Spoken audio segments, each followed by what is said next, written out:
As Muslims, we have a right to bring up our children in accordance with our beliefs, which have served us over the centuries well. Now, I give you the same right to bring up your children in the way that you want. What about the rights of the children themselves? Well, the rights of the children come when they are they're old enough to understand the issues.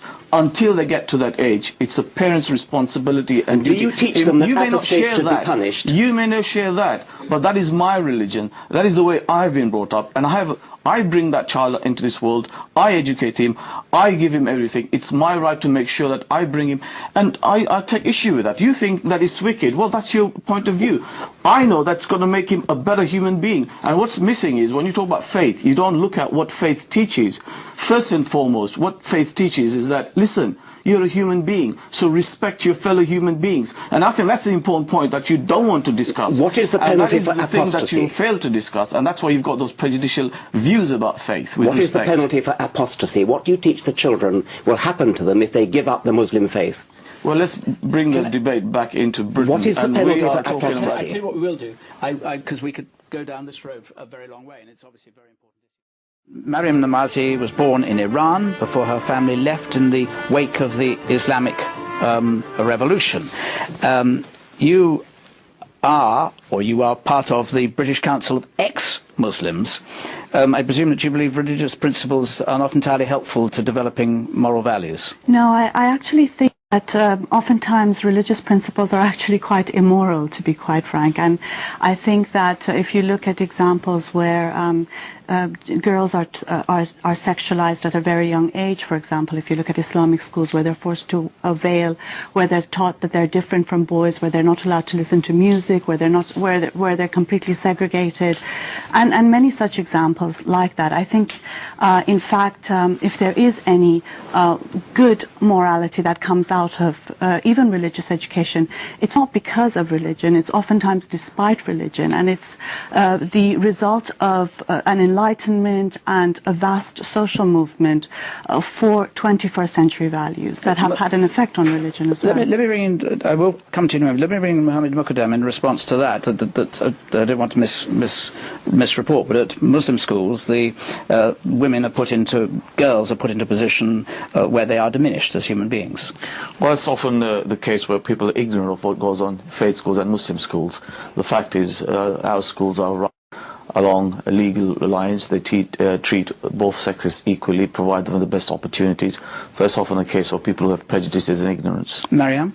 I mean, I think it's typical of Islamic schools and the political Islamic movement to label any criticism a sort of prejudice and thereby racism, thereby trying to make people silent on criticizing it. I think the issues are very clear. I mean, the head of the Islamia school, for example, was quoted in an interview saying that you're born a Muslim, you're always Muslim, you can't leave. And that's things that have been told to me untold times for having renounced religion and Islam.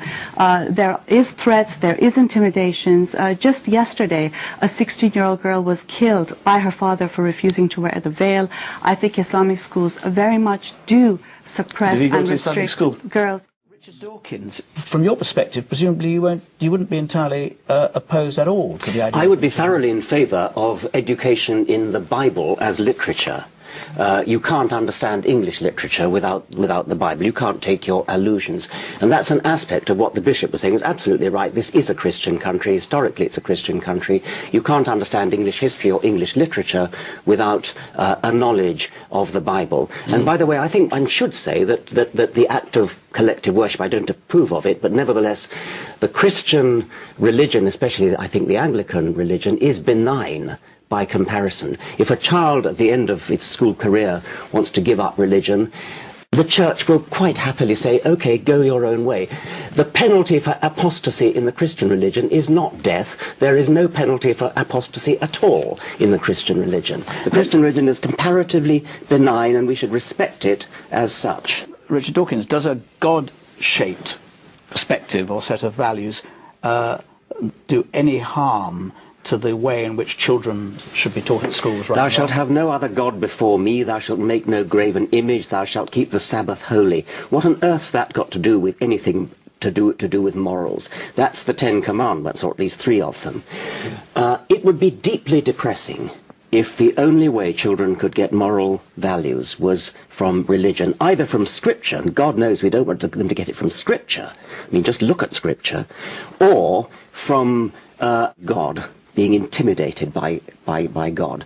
Anybody who is good for only those two reasons is not really being good at all. Why not teach children things like the golden rule, do as you would be done by? How would you like it if other children did that to you? So why do you do it to them? So God is not only irrelevant, God is damaging. I didn't say God was damaging, but I think it's depressing that anybody should suggest that you actually need God in order to be moral. I would hope that our morals come from a better source than that, and that therefore they are genuinely moral, rather than based on outmoded scripture or based on fear.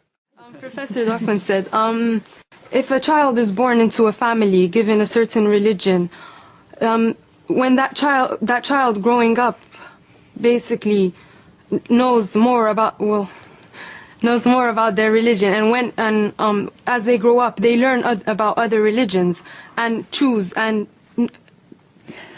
they can... Are you saying that the fact that you're brought up within a religious faith doesn't prevent you being open-minded or adopting any religion or none? Not at all. It does not prevent me from being open to other religions. I, in fact, have come to this country and chose to put the veil on. I have come to this country without a veil on. So not so very wicked is the view. But what is the penalty for apostasy? What is the penalty for leaving the Muslim faith?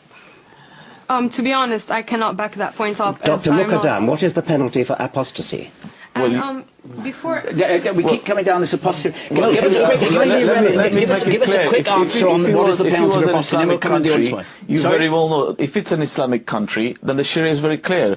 Apostasy is dealt with the death penalty. Thank you. That's all I want to hear. But what's the relevance between what happens in an Islamic country and Great Britain? I fail to see the connection. Okay. I see a great connection.